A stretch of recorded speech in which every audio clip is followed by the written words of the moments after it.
Okay, as a new writer, were you ever given a hard time? Just when when you first started your job, were you ever really just given a hard time by the veterans in the newsroom? No, no. This is the first job that I've held, and luckily, from the moment I came in here, everybody's been really supportive. Mm-hmm. They understood that I was fresh out of school and that there were things that I didn't know yet because you have to experience Right. as you go. So they, kind of held my hand and showed me the way. So luckily, I've been able to avoid that for the most part. Okay. Can you describe your first experience covering your breaking story? Your first breaking story experience? Those they never really prepare you for that. You kind of get out and, like I said, you learn as you go. Right. Those situations, first time, you're caught completely off guard, and Mm-hmm. you know, you have to deal with the fact that something has broken, and then figure out how to deal with it Right. as a journalist moving on.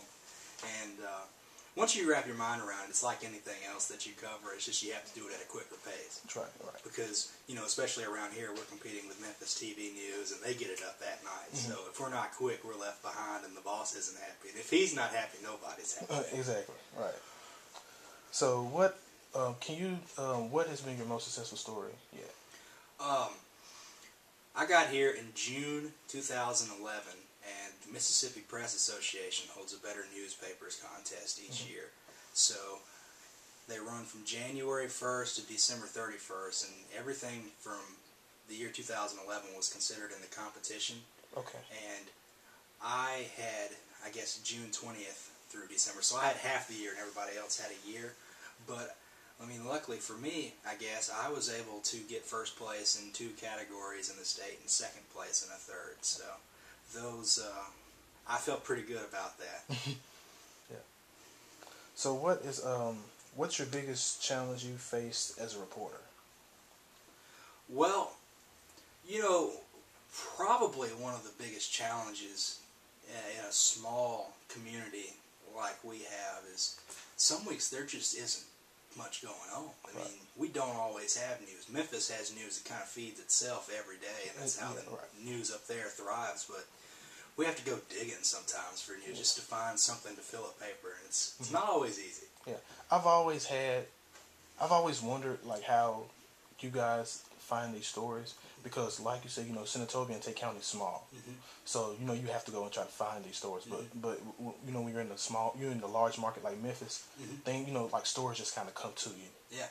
So well, I mean, I'm glad for the most part that we don't have a bunch of crime because if there's no crime to write on, that's good. I'm glad that we have a nice place to live compared to these other areas and even smaller communities around us. They have crime. Yeah. And we've got crime, but it's like we don't have really bad crime. I think we've got a nice area here. Yeah, we do. Sometimes it seems as if whenever something bad happens, it always ends up on the on the news in Memphis. Right. Yeah. So what would you consider to be the pros and cons of being a reporter in such a small market? Well, the biggest pro is that being a weekly newspaper, I've got 5 days to get a paper together. If you're at a daily newspaper, you're hustling to get stories out at deadline every single day. Fridays down here get crazy sometimes because we might not have everything we need done in order to get it finished at a reasonable hour, but it would be like that every day. So that's a big pro. Cons are, like I said, we don't always have news. I'm sure it'd be easier if there's always something to report on to just, well, you got it right there, just go ahead and write the story. But, and it's also, I'm the only reporter we've got on staff. So, especially the early weeks of the month, I have to go cover all the city government meetings. And sometimes with all the meetings, it can be hard to balance the time out of the office with the time in the office writing. But that's a very small concern. And I'm pretty sure, it's very, like, I know it can get stressful at times. I don't know if you're able to cope with, just able to balance everything. But I'm pretty sure, when you first started out, it was kind of stressful. Oh, yeah, absolutely. It was, it was a new experience. And this will help you out. The thing that I don't feel like I was prepared for in journalism school is that They teach you how to do everything, Yeah.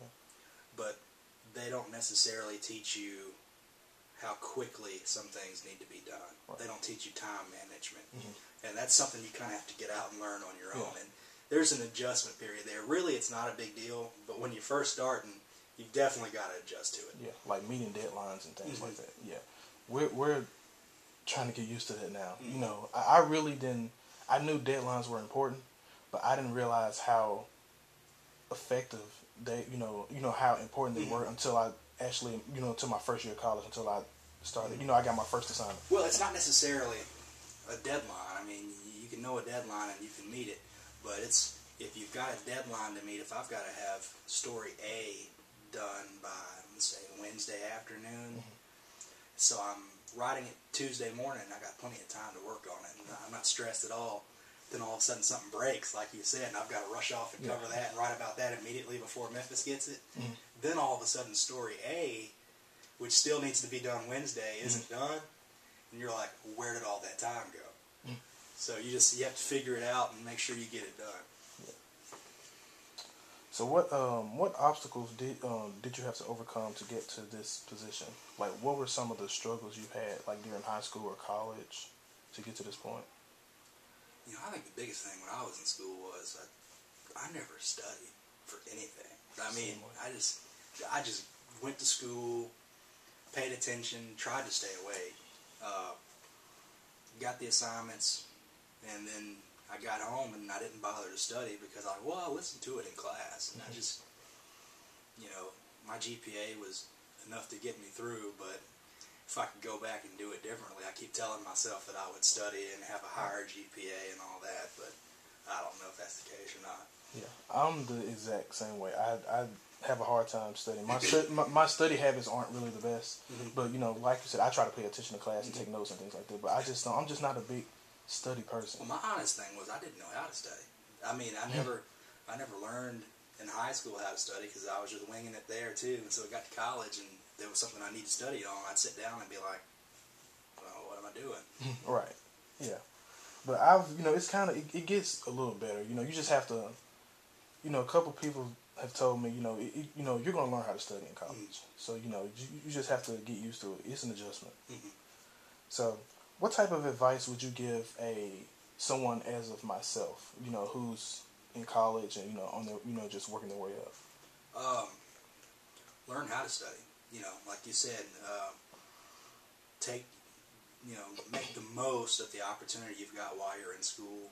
Understand that they give you these deadlines in advance, so it's better to go ahead and get it done so you can focus on something else just in case something comes up. For all you know, a teacher could spring a quiz on you.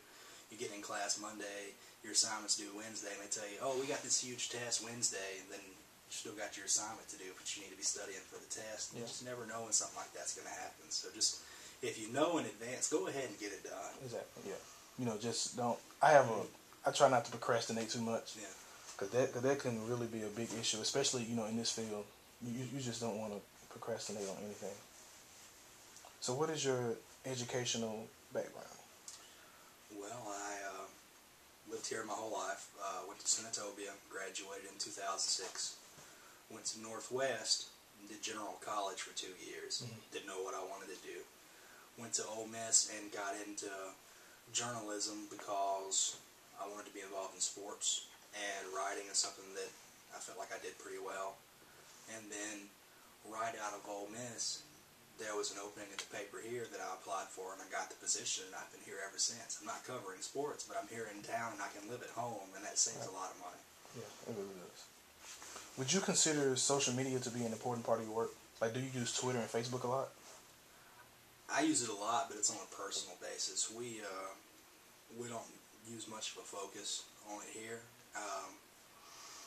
I think there are a lot of times where we could, and it would really benefit us, but we haven't gotten there yet. We're afraid that if we go too much towards the social media aspect, that it's going to hurt our sales at the actual paper, and we're just trying to figure out, how can we do this and still get it out there without, compromising sales, because ultimately we're in the business of selling newspapers. Right.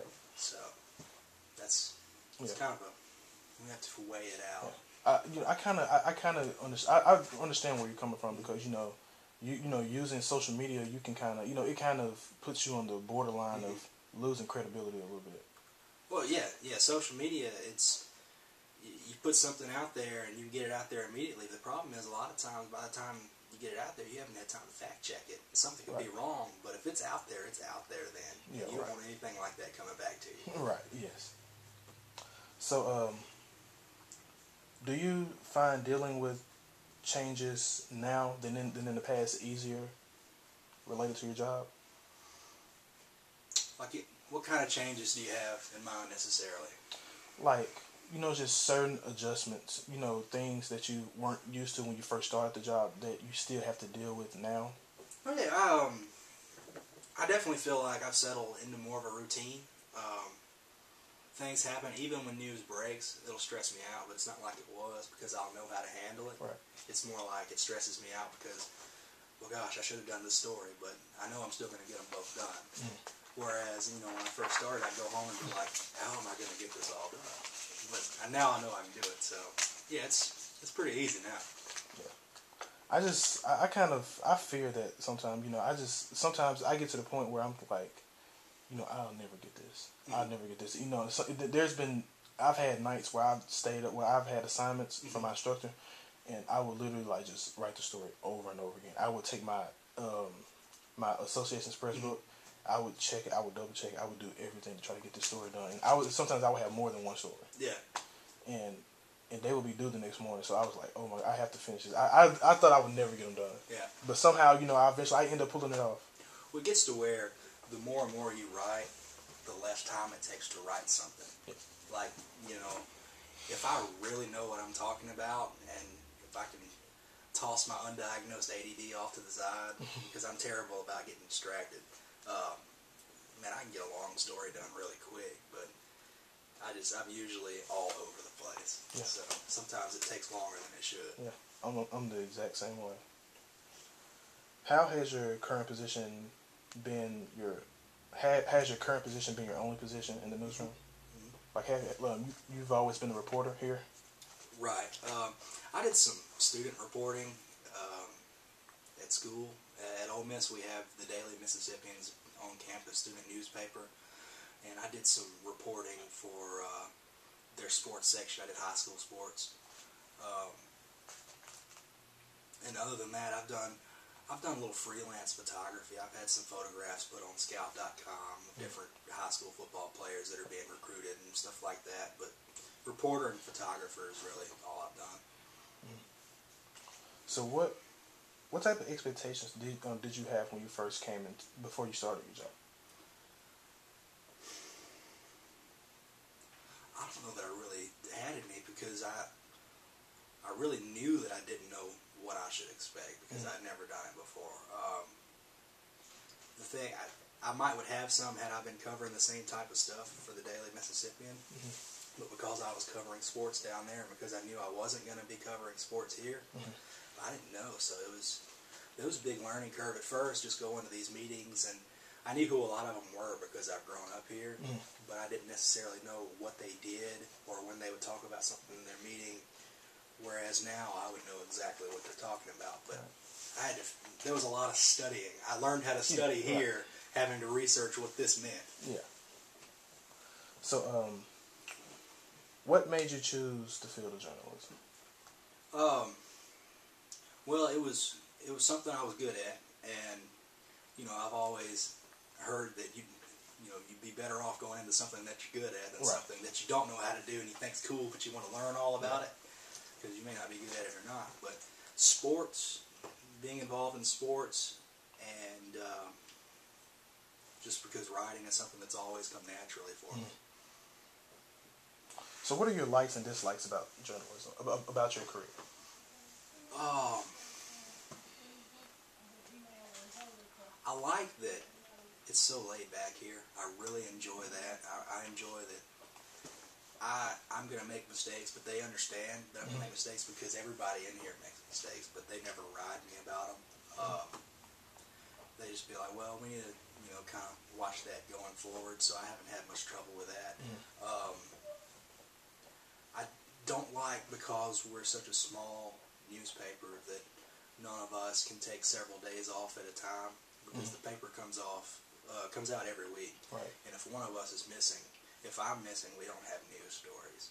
If Amber and there's missing, we don't have anybody to lay out the pages. If Travis is missing, we can't sell classified ads. Yeah. So it's like, you want vacation time, but we just have to settle for a day here and there around a weekend and take a few days there. Yeah. But we can't take a week once a year or anything like that, because if we go, we don't have enough staff to cross over and take care of it. So that's a downside, but for the most part, it's okay. Yeah, if one person's missing, it kind of affects the whole group. Yeah. So, how do you see your career 10 to 15 years from now?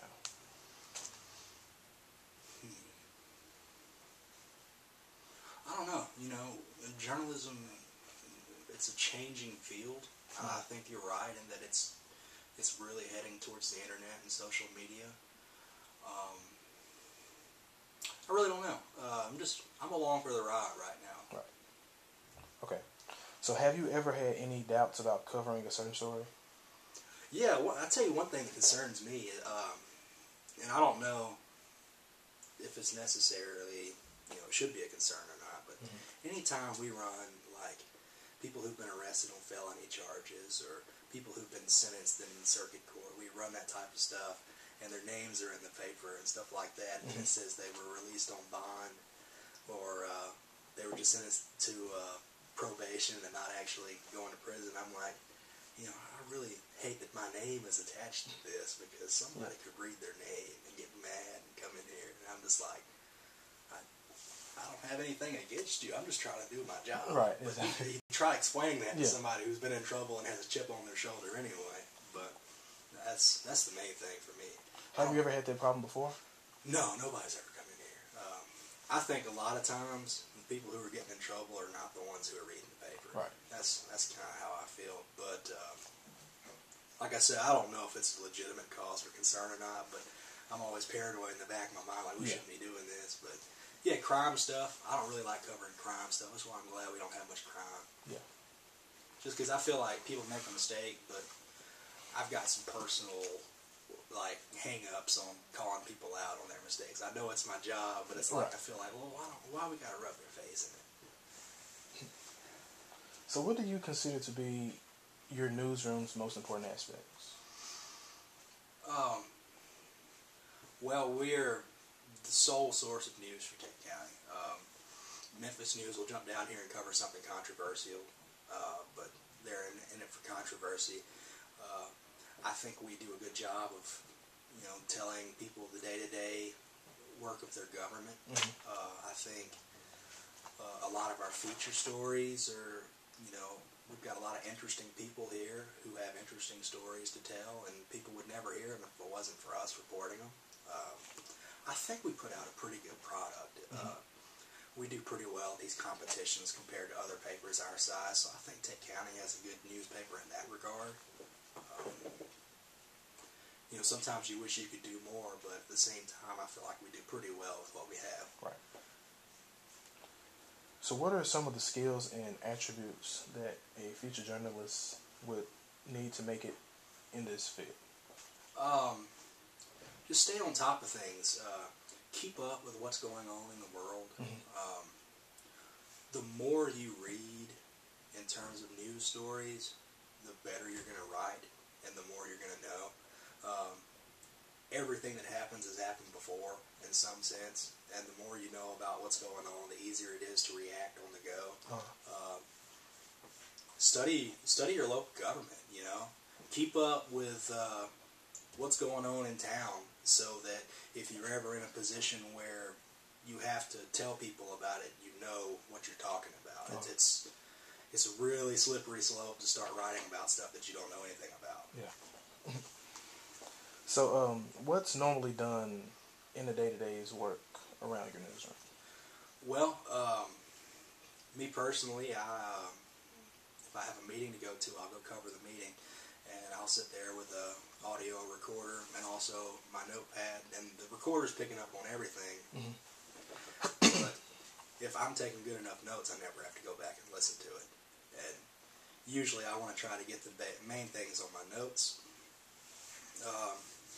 Then I'll come back here and I'll pop in the recording and it plays through iTunes, and I'll just listen to it to get some direct quotes to add to the story, and then use my notes to outline the skeleton of it and fill it in. Amber types up a lot of submissions. A lot of stuff in our paper is stuff that people bring in or send in to us. She does a good job of putting all that together so that on Thursdays and Fridays when we start laying it out, it's right there for her to just put on the pages and shift around as she needs to. Miss Shirley talks to clients about advertising. The advertising is ultimately what's going to pay for the paper. And Travis does classified ads when people need to sell a couch, or they've got some kittens they need to give away, anything like that. Right. They'll call in, he'll take those calls. And he's also actually going to Northwest right now, and I'm not sure what the program is, but he's out for spring break. He usually comes in around noon. Okay. In this phase, just our secretary, she fields calls, deals with subscriptions. She deals with all the angry customers, like, I didn't get my paper this week. So do you guys have, like, certain people who come in and deliver these papers, like, every day, you know, like, every morning to... Well, we're once a week. The way this works is our owner, our publisher, Joe Lee, this is his office. He lives in Grenada, and he also runs the Grenada Star, which is their newspaper down there, and they're twice a week. But they've got the printing press down there in Grenada. So on Friday, actually on Thursday, our inside sections, the B section or the C section, we finish that up and get it together, and Amber sends it down to Grenada. So they can go ahead and print that. Then on Friday, our A section with our main news, we send all that down. So they can print it over the weekend. Then we usually get the copies on Monday. So, I mean, usually around 11 o'clock, a guy comes in from Grenada carrying our papers so that we'll have them to put them on the shelves on Tuesday. Okay, so, like, dealing with stress on the job, like, how, like, has that affected you positively or negative, or in a negative way or whatsoever, and how do you deal with it?